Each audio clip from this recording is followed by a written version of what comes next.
सवितुर्वरेण्यं भर्गो देवस्य धीमहि धियो यो नः प्रचोदयात्। ओम सच्चिदानंदरूपाय विश्वोत्पत्त्यादिहेतवे तापत्रय विनाशाय श्रीकृष्णाय वयं नुमः।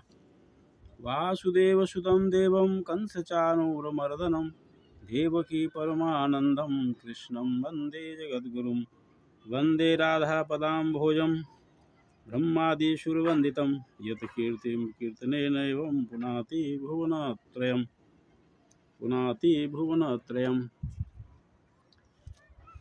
सभी भागवत प्रेमियों को राधे राधे।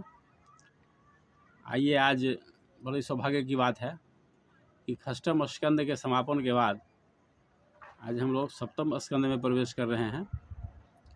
षष्ठम स्कंद की कथा समाप्त हो चुकी है और हम चाहते हैं कि आप आगे भी इसी तरह से नियमित रूप से सुनते रहिए।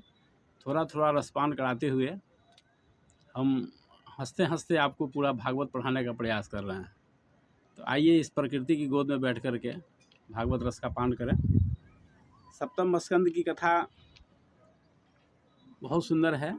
इसमें अनेक प्रकार की कथाएं मिश्रित हैं, जिनको पढ़ करके बड़ा ही आनंद आता है। इस आनंद से वंचित आज मानव समाज है।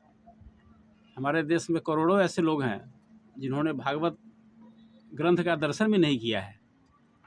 ये हमारा अनुभव है। करोड़ों ऐसे लोग हैं कि जिन्होंने भागवत पढ़ना तो बात की बात है, भागवत ग्रंथ का दर्शन भी नहीं किया है। और इसका बहुत से कारण इसके पीछे हैं। कुछ कारणों की चर्चा तो हम कर चुके हैं। महंगाई, इतना महंगी कथा हो रही है इन दिनों, सबके बस की बात नहीं है। और दूसरे में दुख की यह बात है कि हमारे हिंदू घरों में, जो अपने को सनातनी कहते हैं, लाखों ऐसे हिंदू लोग होंगे जिनके घरों में गीता, रामायण, भागवत कुछ नहीं है। ये विचारणीय प्रश्न है। बहुत पहले जब हमारे देश पर अंग्रेज़ों का शासन था, तो आप सब पढ़े लिखे हैं, कभी मौका मिले तो 2 फरवरी 1835 को लॉर्ड मैकाले ने जो इंग्लैंड के पार्लियामेंट में भाषण दिया था, उसको ज़रा सुनने का प्रयास कीजिएगा। उसने कहा था कि अगर भारत पर शासन करना है तो वहाँ की सांस्कृतिक विरासत इतनी मजबूत है कि उसकी रीढ़ की हड्डी को तोड़े बिना वहाँ शासन करना संभव नहीं है। तो रीढ़ की हड्डी को तोड़ने का पूरा प्रयास किया गया, पूरा साजिश किया गया। और इसी साजिश के अंतर्गत यह भ्रम फैलाया गया। आज भी लोग ऐसा कहते हैं कि महिलाओं को गायत्री मंत्र नहीं जपना है, तो घर में महाभारत नहीं रहना चाहिए, घर में झगड़े हो जाते हैं, है ना। इस तरह की बातें, गीता नहीं रखना चाहिए, गीता रखने से बच्चा सन्यासी हो जाएगा, साधु हो जाएगा, घर छोड़ देगा। इस तरह की बातें फैलाई गई और लोगों ने इसे मान करके महाभारत को, गीता को घर से बाहर कर दिया, जो कि हमारे सनातन धर्म का मूल ग्रंथ है। इन चीज़ों से लोग वंचित रह गए, कि डर गए कि हमारे जो अगली पीढ़ी है कहीं साधु महात्मा न बन जाए। और मैं तो अपने बारे में कहता हूँ, मैं 9वीं क्लास से भगवत गीता का अध्ययन करता हूँ। मैं कहाँ घर छोड़ दिया, मैं तो घर में रह कर ही धर्म कार्य कर रहा हूँ, गृहस्थ का जीवन जी रहा हूँ और भागवत कथा का प्रचार कर रहा हूँ। इसलिए इस तरह की बातों पर कभी विश्वास नहीं कीजिए और अपने घर में प्रयास कीजिए कि कल से ही रामायण, गीता, भागवत इत्यादि ग्रंथ वहाँ रहना चाहिए। इससे बल मिलता है, पितरों को भी प्रसन्नता प्राप्त होती है और पढ़ने से जीवन के प्रति एक गाइडलाइन मिलता है। और सबसे बड़ी बात यह है कि आप कोई भी सामान बाज़ार में ख़रीदते हैं तो एक गाइडलाइन दिया जाता है, उसको मैनुअल कहा जाता है कि इसको कैसे ऑपरेट करना है।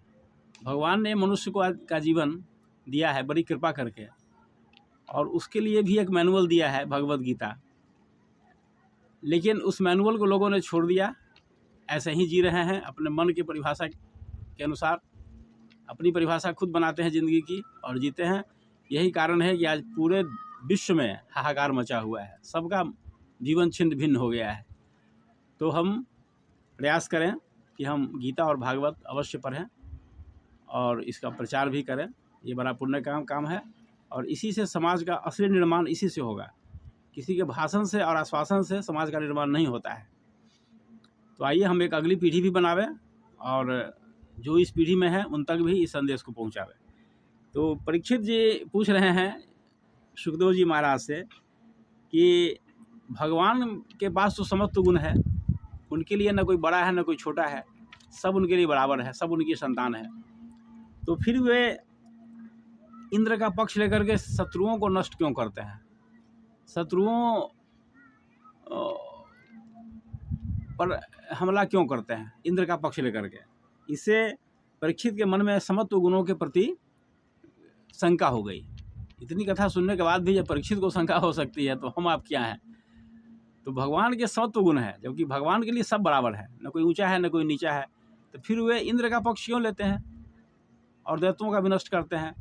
तो ये बड़ी खास बात है कि परीक्षित के प्रति के मन में भगवान के समत्व गुणों के प्रति शंका उत्पन्न हो गई। इस पर भगवान सुखदेव जी ने कहा कि देखो, भगवान तो निर्गुण है, अजन्मा है, अव्यक्त है और प्रकृति से परे हैं। प्रकृति त्रिगुणात्मक है, वे तीनों गुणों से ऊपर हैं। और होता ऐसा है कि वे माया के गुणों को स्वीकार कर लेते हैं।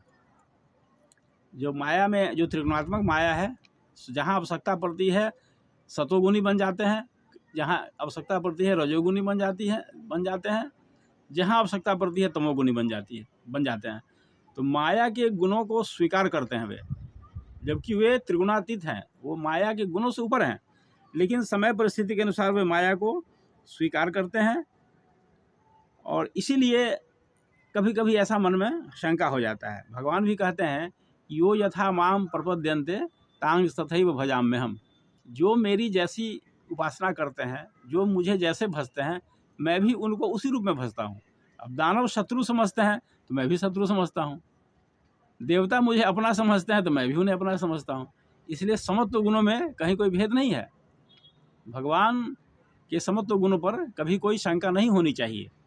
जब देवता उन्हें शत्रु के रूप में देखते हैं तो स्वाभाविक है, यो यथा माम प्रपद्यन्ते का जो सूत्र है वहाँ लागू हो रहा है।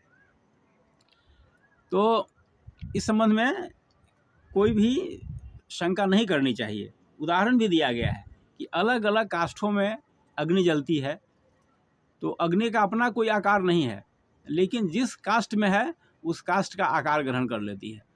अगर काष्ठ लंबा हो तो लगता है जैसे अग्नि की लंबाई है, अग्नि लंबी होती है। अगर काष्ठ गोलाकार हो तो अग्नि गोल हो जाता है, तो लगता है कि अग्नि का स्वरूप गोलाकार है, लेकिन ऐसा नहीं होता है, वो अलग अलग दिखाई देता है। इसीलिए इन भगवान के समत्व गुण पर शंका नहीं करना है। हमारे जितने भी जीवधारी हैं सबके शरीर में भगवान है, लेकिन जिसकी जैसी प्रकृति है वैसा ही दिखाई पड़ते हैं। जो भगवान की जो शक्ति मनुष्य में है वही शक्ति राक्षसों में है, वही दानवों में है। लेकिन दानवों में है तो दानव के रूप में दिखाई पड़ते हैं, दानवों को ही बल प्रदान करते हैं। और सुरों में है तो सुरों को भी, मनुष्य में है तो मनुष्य को भी शक्ति का संचार करते हैं। इसलिए देवता भगवान को अपना समझते हैं तो अपनों का व्यवहार होता है।